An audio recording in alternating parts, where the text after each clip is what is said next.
Vijayanagar police के मुताबिक Chicago से आए William Michael Reynolds university exchange program के तहत इंदौर आए थे। वे 30 अगस्त से होटल के रूम नंबर 202 में ठहरे थे। पुलिस ने बताया कि रविवार को तबीयत खराब होने के चलते विलियम ने बॉम्बे हॉस्पिटल में जाकर चेकअप भी कराया था। रविवार रात को उन्होंने खाना खाया और कमरे में जाकर सो गए। विलियम पेशे से शिकागो की नॉर्थ पार्क यूनिवर्सिटी में एडमिशन रिप्रेजेंटेटिव थे।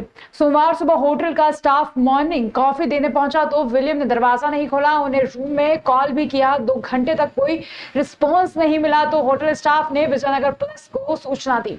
इस बीच होटल स्टाफ ने कमरे का ताला खोला तो विलियम बिस्तर पर अचेत पड़े थे। पुलिस ने होटल में पहुंचकर विलियम को तत्काल एमवाई अस्पताल पहुंचाया। यहां डॉक्टरों ने उन्हें मृत घोषित कर दिया। वहीं पुलिस ने बताया कि विलियम की मौत हार्ट अटैक से होने की बात सामने आ रही है। पीएम रिपोर्ट आने के बाद ही मौत के असली कारण का पता चल सकेगा। ये थाना विजयनगर में जो रेडिसन होटल है वहाँ पर एक मर्ग कायम किया गया है। इसमें सूचना मिली थी रेडिसन होटल से कि एक लगभग दिन में 1 बजे एक जो विदेशी नागरिक जो कि यहाँ 30 तारीख से रुका हुआ है, जो कि शिकागो यूएसए के मूलतः रहने वाले हैं और ये 2 तारीख तक रुके हुए थे। आज जब दिन में 1 बजे जब इनका कोई परिचित मिलने आया तो गेट खटखटाया तो खुला नहीं, तब जाकर फिर उन्होंने होटल में सूचना दी। फिर उन्होंने पुलिस को सूचना दी तो इसमें जो उसकी जो पहचान हुई है, बेसिकली उसका नाम विलियम माइकल रेनॉल्ड है, शिकागो यूएसए का रहने वाला, 36 वर्षीय है। प्रथम दृष्टया अभी फिलहाल एसीपी विजयनगर वहाँ मौके पर है और वो जांच कर रहे हैं और इसमें प्रथम दृष्टया एलर्जी की वजह से या कोई अन्य कारण भी हो सकता है। पोस्टमार्टम कराया जा रहा है। पोस्टमार्टम के बाद स्पष्ट रूप से मृत्यु के सही कारण का पता लगेगा। फिलहाल थाना विजयनगर में मर्ग कायम किया जाकर इसकी जांच जारी है। इंदौर के सीपी शेखर नगर से विस्थापित किए गए कई परिवारों को गांधीनगर स्थित नया बसेरा में बसाया गया था, लेकिन यह नया ठिकाना उनके लिए परेशानी का सबब बन गया है। जिस इमारत में उन्हें शिफ्ट किया गया है उसकी स्थिति बेहद जर्जर है। खस्ताहाल इमारत में रहना इन परिवार के लिए असुरक्षित और जोखिम भरा साबित हो रहा है। इस गंभीर स्थिति को देखते हुए मंगलवार को यहां के सभी रहवासियों ने नगर निगम का रुख किया और अधिकारियों से मदद की गुहार लगाई। उनके अनुसार बिल्डिंग की बिगड़ती हालत ने उनकी दिनचर्या को बुरी तरह प्रभावित किया है और वे हर पल किसी अनहोनी के डर में जी रहे हैं। नगर निगम के अधिकारियों ने बताया कि इस बिल्डिंग का एक बार फिजिकल वेरिफिकेशन पहले ही हो चुका है, लेकिन अब एक बार और जांच की जाएगी। इस नई जांच की रिपोर्ट के आधार पर यह निर्णय लिया जाएगा कि क्या इमारत की मरम्मत की जाए या फिर इसे गिराकर एक नया ढांचा तैयार किया जाए। तो अधिकारी देख के आ रहे हैं, पर हमें ये बताना चाहिए कि कब तक मकान बना के देंगे, वो कब तक रिपेयरिंग करेंगे। पूरे मकानों में झिलमिल हो गई, ऊपर से छतों की टपक रही है, मतलब पूरे मकानों की ये। और उसके बाद में कितने मकान रहते हैं? कितने मकान परिवार रहते हैं? 150 इंसान के मकान है वहाँ। अच्छा, 150 इंसान रहते, पूरे परिवार 150 है। हाँ, वो 150 ही परिवार को बहुत तकलीफ है। अब इनका कहना है कि वो एम्बाई वाले लोग पहुंचाए, उनको ही साफ सफाई, पानी मिल रहा है, सब मिल रहा है उनको। आधे पूरे मकानों पे उनके अच्छे, नैनोद मल्टी वालों के भी सब मकानों की साफ सफाई है अच्छे। सिर्फ हमारे जो पंडरीनाथ वालों को उठाए उन लोगों के मकान अच्छे नहीं। अच्छा, शेखर नगर वालों को क्या दिक्कत आ रही है? वहाँ पे पानी नहीं आ रहा है और सफाई वाले नहीं आ रहे। उसके बाद में ये मकान पूरे टूटे तो वो देखने आते हैं, बस जर्जर हो रहा है। हाँ, पूरे जर्जर हो रहे, देखने आते और हमको वो अगर हमें बता देंगे कि भाई हम कल से काम कर रहे हैं या आज से काम कर रहे हैं तो हम हमारा व्यवस्था कर लेंगे। एक 6 महीने साल भर अपने दूसरी जगह व्यवस्था कर लेंगे रहने वाले वो मकान में, वो मल्टी में। अगर वो हमको बता ही नहीं रहा है और पीछे का भी कुछ हो गया तो बच्चे, उनको भी दुख तकलीफ है, बच्चे दब सकते हैं, बड़े इंसान भी दब सकते हैं वहाँ। देखिए, उनकी 2-3 समस्या थी, लेकिन उनकी प्रमुख समस्या ये है कि वो उनको शिफ्ट किया गया था कई वर्षों पहले 2015 के आसपास, तो उनको जो मल्टी अलॉट की गई थी उसमें कुछ रिपेयर की आवश्यकता है, ऐसा उन्होंने बताया। इसका आकलन हो चुका है, कमिश्नर साहब के निर्देश में टीम जाके उसको एक बार कर भी आई है आकलन। अब उसको ये देखना है कि एक बार वो तकनीकी रूप से क्या उसको रिपेयर किया जा सकता है या फिर उसको डिमोलिश करके नया बनाना है। तो जैसे उसमें एक बार उसकी फाइनलाइज हो जाएगी तो उसमें आगे फिर कार्रवाई की जाएगी। इंदौर नगर निगम ने स्वच्छता सर्वेक्षण 2024 के लिए अपनी तैयारियों को पिछले 1 सप्ताह में अधिक सशक्त किया है। नगर निगम ने इस बार स्वच्छता के उच्च मानकों को बनाए रखने के लिए कई कड़े कदम उठाए हैं, लेकिन इन कार्रवाइयों पर राजनीतिक हस्तक्षेप का प्रभाव पड़ रहा है। विशेष रूप से स्पॉट फाइन जैसी सख्त कार्रवाई पर राजनीतिक दबाव महसूस किए जा रहे हैं, जिससे सफाई अभियान बाधित हो रहे हैं। नगर निगम इस चुनौती से निपटने के लिए एक नई रणनीति लेकर आया है। हाल ही में निगम ने मेट्रो प्रोजेक्ट का काम देख रही कंपनी सहित अपने कई कर्मचारियों और अन्य प्रभावशाली लोगों के खिलाफ चालान काटे हैं। इसका उद्देश्य यह है कि किसी भी प्रकार की बाहरी दबाव को ठोस आधार पर खारिज किया जा सके, ताकि स्वच्छता अभियानों में किसी भी प्रकार की रुकावट ना आए। इस योजना का मुख्य लक्ष्य यह सुनिश्चित करना है कि स्वच्छता सर्वेक्षण में इंदौर की स्थिति मजबूत बनी रहे और शहर को पहले की तरह ही स्वच्छता में अव्वल रखा जा सके। नगर निगम का यह कदम बताता है कि वह किसी भी तरह के बाहरी दबाव या हस्तक्षेप को नजरअंदाज करते हुए स्वच्छता के उच्चतम मानकों को बनाए रखने के लिए पूरी तरह से जुटा हुआ है।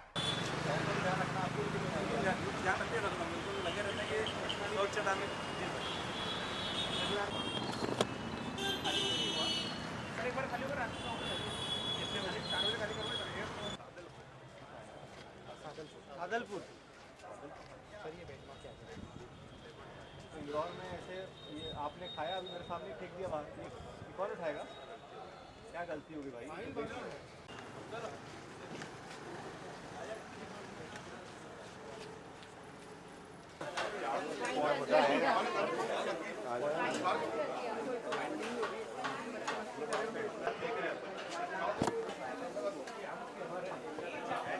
सब निकालो, सब बाहर निकालो। हाँ, कौन है? एक मिनट।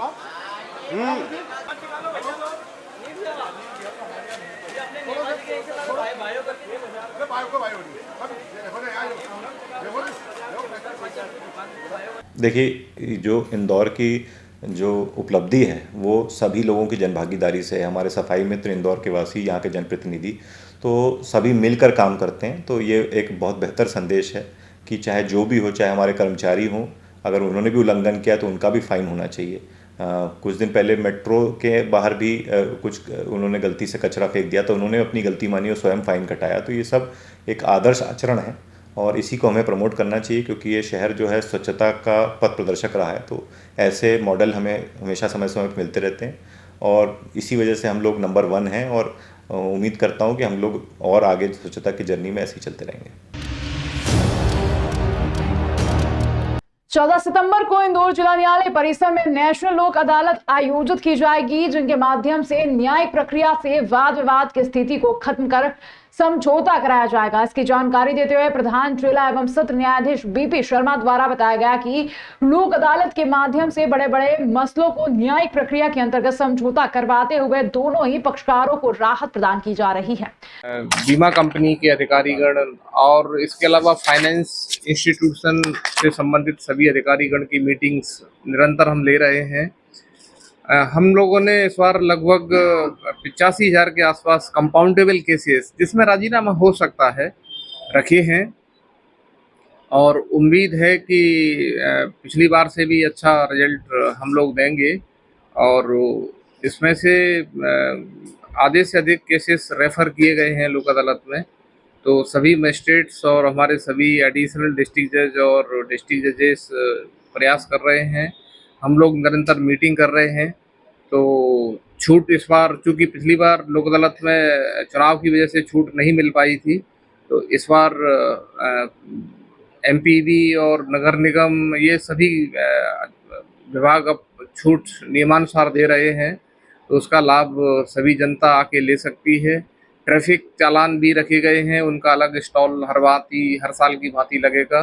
तो इस बार की लोक अदालत काफ़ी बृहद पैमाने पर की जा रही है और मुझे आशा है कि इस बार अच्छे केसेस हम लोग लोक अदालत में निपटाएंगे। सभी हमारे लीगल सेक्रेटरी अब्बासी जी और डीएलओ सभी प्रयास कर रहे हैं और मैं आप लोगों से भी, मेरी अपेक्षा है कि इस लोक अदालत का प्रचार प्रसार आप कर सकें, इसमें भागीदारी कर सकें, तो आपका भी बहुत बड़ा योगदान होगा और आप भी अवश्य इसकी भागीदारी करिए, जिससे पक्षकारों के बीच समझौता हो, उनके केसेस का निराकरण हो और वो सुखद जीवन बिताएं।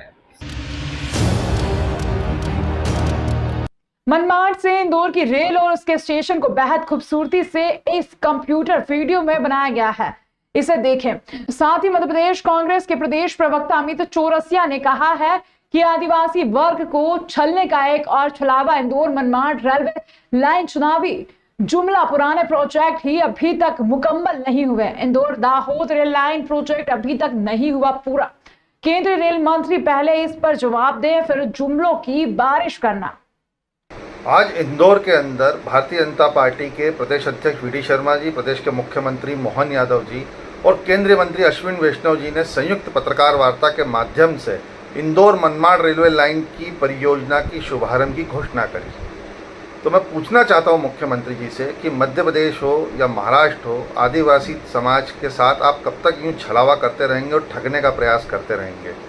पूर्व में भी आप ही की सरकार के अंदर इसी लोकसभा और विधानसभा चुनाव के पहले इंदौर दाहोद रेलवे लाइन परियोजना को लेकर जोर शोर से प्रचार प्रसार किया गया था और उसमें भी आपके द्वारा और आप ही की सरकार के द्वारा ये सब्जबाग आदिवासी समाज और वर्ग को दिखाए गए थे कि इस परियोजना के पूर्ण होते ही आदिवासी वर्ग का बेहतर भविष्य बनेगा, उनको बेहतर रोजगार के साधन मिलेंगे और एक अच्छे दिन आदिवासी वर्ग के अंदर आएंगे।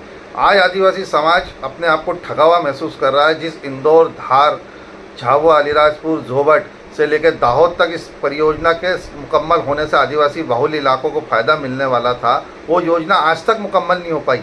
और ये वही योजना है जो तत्कालीन प्रधानमंत्री आदरणीय मनमोहन सिंह जी के शासनकाल में 2018 के अंदर शुरू की गई थी, जो आज तक मुकम्मल नहीं हो पाई।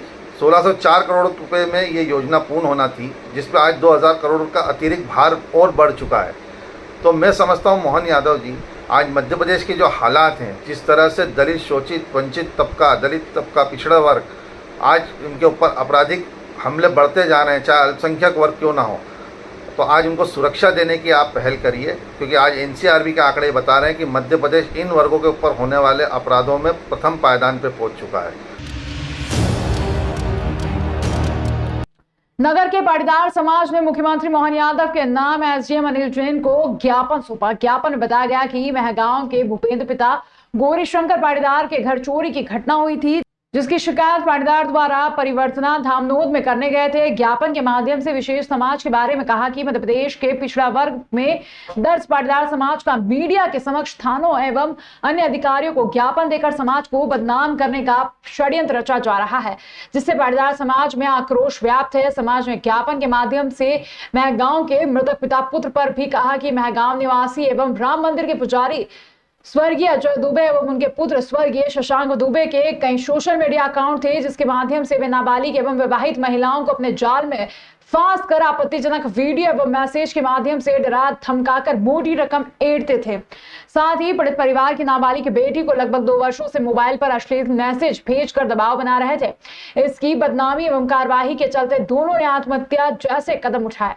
समाज ने ज्ञापन के माध्यम से थाना धामनोद में कार्यरत एसआई एनएस ठाकुर के निलंबन को तत्काल समाप्त करने एवं मृतक अजय दुबे के भाई ललित दुबे पर प्रकरण के संबंध में भ्रामक जानकारी देकर शासन प्रशासन को गुमराह करने का आरोप लगाते हुए उचित कार्यवाही की मांग की। इस अवसर पर समाज के गुलाब चंद पाटीदार, स्थानीय समाज अध्यक्ष विष्णु पाटीदार, महेश पाटीदार, वीरेंद्र पाटीदार, भगवान पाटीदार, जयप्रकाश पाटीदार, विक्की पाटीदार, राजेश्वर पाटीदार, ललित पाटीदार, रितेश पाटीदार सहित अन्य समाज उपस्थित थे। और उसमें मांग की गई कि हमारी बेटी जो दर्शना, उसको जो नाबालिग थी 16 वर्ष की उम्र से ही शशांक दुबे और उनके अजय दुबे ने बरगला कर बहला फुसला कर उसका शोषण किया है। हमारी बेटी निर्दोष है और जब उसके परिवार के द्वारा उसकी लिखित शिकायत थाने पर की गई तो कार्रवाई न होते हुए उन्हीं लोगों को, दर्शना के और उसके परिवारजनों को इसमें झूठा फंसाया गया है। इसके लिए पूरे पाटीदार समाज में आक्रोश है और पूरा पाटीदार समाज मांग कर रहा है कि इस पूरे कार्रवाई की निष्पक्ष जांच हो। इसमें दर्शना के खिलाफ जो तांत्रिक प्रयोग किए गए हैं इंस्टाग्राम के माध्यम से और फेसबुक के माध्यम से, शशांक दुबे और अजय दुबे ने जो भी दुष्कृत्य उस बिटिया के साथ किए गए, हमारा तो पूरा पाटीदार समाज का मानना है कि हमारी बेटी दर्शना नाबालिग थी उस समय और उसको बहला फुसला कर उसके ऊपर तांत्रिक प्रयोग करके उसका जो शोषण किया गया उसकी भी निष्पक्ष जांच होना चाहिए। राव खलघाट 4 लेन के गणपति घाट पर वाहनों के ब्रेक फेल होने का सिलसिला थमने का नाम नहीं ले रहा है। बुधवार सुबह गणपति घाट पर एक बार फिर दर्दनाक हादसा हो गया, जिसमें 2 लोगों की जान चली गई। कुछ महीनों पहले लगेंग बाईपास बनने में एक और जहां देखा जाए तो 2009 से अभी तक 400 से अधिक लोगों की मौत हो चुकी है। वहीं आज फिर सड़क दुर्घटना में 2 लोगों की मौत हो गई, जहां घाट उतर रहे ट्राले के ब्रेक फेल होने से ट्राला क्रमांक MP 09 HH1483 अनियंत्रित होकर आगे चल रही कार क्रमांक MP 09 CT 1338 को पीछे से जोरदार टक्कर मार, वहीं टक्कर लगने से कार सड़क पर पलट गई। कार में सवार पूरा परिवार कार के अंदर ही फंस गया। ग्रामीणों की मदद से कार में फंसे परिवार के सदस्यों को बाहर निकाला गया। सभी घायलों को 2 108 एम्बुलेंस की मदद से उपचार के लिए धामनोद अस्पताल भेजा गया, जहां डॉक्टर द्वारा हादसे में अनीता पति दीपक उम्र 26 वर्ष एवं प्रिया उर्फ कृष्णा पिता दीपक उम्र 7 वर्ष को मृत घोषित किया गया। वहीं दीपक पिता कमल उम्र 40 वर्ष एवं कमल पिता कालूराम उम्र 60 वर्ष घायल हुए। जानकारी लगते ही काकड़दा चौकी प्रभारी मिथुन चौहान अपनी टीम के साथ मौके पर पहुंचे। क्रेन की मदद से वाहन को सड़क से हटाकर यातायात चालू किया गया। राव खलघाट 4 लेन के गणपति घाट पर वाहनों के ब्रेक फेल होने का सिलसिला थमने का नाम नहीं ले रहा है। बुधवार सुबह गणपति घाट पर एक बार फिर दर्दनाक हादसा हो गया, जिसमें 2 लोगों की जान चली गई। एक दुर्घटना में घटनाग्रस्त होकर 4 लोगों को यहाँ पर लाया गया था, जिसमें से 2 जो हैं अनीता दीपक और प्रियांश दीपक, उनकी मृत्यु हो गई थी और जो 2 हैं उन्हें हायर सेंटर के लिए रेफर कर दिया गया है। सर हम आ रहे थे रास्ते से इंदौर केस छोड़ के, हाँ। तो ये ट्रक वाले ने ये गाड़ी में पीछे से मार दिया था। अच्छा। तो हम आए तो लोगों ने रोका और हमने भी देखा एक्सीडेंट हुआ है, तो हम वहाँ से निकल के आए तो इनको बिठा के हम यहाँ धामनोद हॉस्पिटल में छोड़ दिया है। कितने लोग घायल हैं? 4 लोग घायल है अभी तो।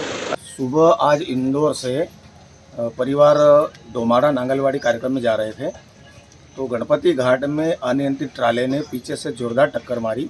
उसके कारण इनकी जो कार थी उसको 3-4 पलटी खा गई और उसमें अनीता दीपक उम्र 26 वर्ष और उनका एक बालक प्रियांश दीपक उम्र 7 वर्ष, उनकी मृत्यु हो गई। और साथ में दीपक कमल उम्र 35 वर्ष और कमल पिता कालूराम गंभीर रूप से घायल।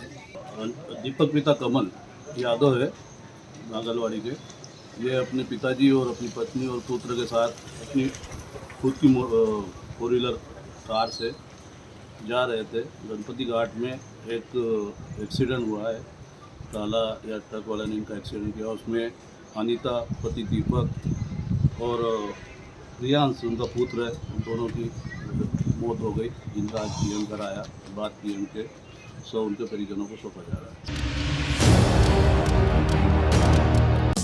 देश विदेश गांव शहर सब पे नजर, सबकी खबर, नया रूप है नए है रंग, सबको समेटे अपने संग। आपका अपना शहर का सपना दैनिक अवंतिका, दैनिक अवंतिका, दैनिक अवंतिका। राजनीति फिल्मी बातें सब कुछ ही हम इसमें पाते, घर होटल ऑफिस या दफ्तर, क्लर्क प्यून या हो फिर अफसर, सबका चहेता सबका प्यारा दैनिक अवंतिका।